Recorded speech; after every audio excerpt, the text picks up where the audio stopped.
De nos jours, le 11 mai est considéré comme un jour où la police laisse libre cours à la vente et même à la consommation de stupéfiants. Car ce jour-là, la vente et la consommation de ces produits se font au vu et au su de tous. Cette négligence est à l'origine des déviances à outrance observées ce jour-là.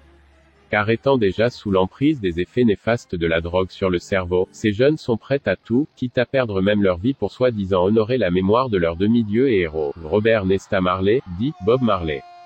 Restez avec nous car après l'intro, nous allons vous dévoiler toutes les pratiques proscrites auxquelles se livrent publiquement certains jeunes chaque 11 mai à la gloire de Bob Marley. N'hésitez surtout pas à aimer la vidéo si elle vous a plu, à vous abonner à la chaîne et à activer la cloche de notification pour ne rien louper de nos prochaines vidéos. Let's go. Infinite power.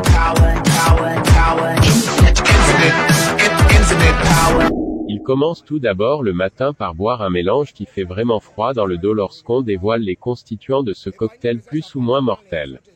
Il s'agit le plus souvent d'un mélange composé des produits excitants, à l'instar de whisky en sachet, des sachets de Nescafé, de l'odontol, et parfois même de la drogue en comprimé à l'instar du tramadol, communément appelé tramol.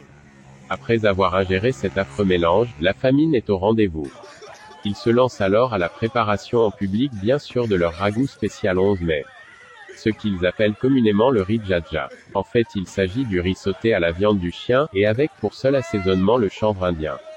Après avoir dîné, place alors à la vénération de la mémoire de leur héros et demi-dieu Bob Marley.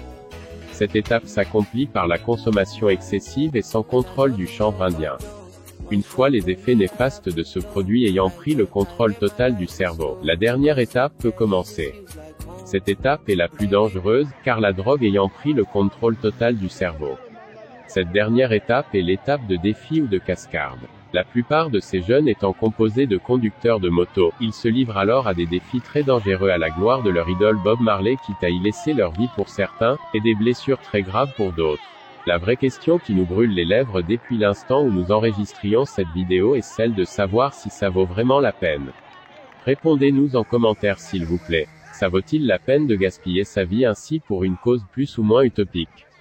C'est ici que nous mettons fin à cette vidéo. Aimez-la, commentez-la, et surtout abonnez-vous sans oublier d'activer la cloche de notification pour ne rien louper de nos prochaines vidéos. Sur ce, au revoir et à très prochainement pour une nouvelle vidéo.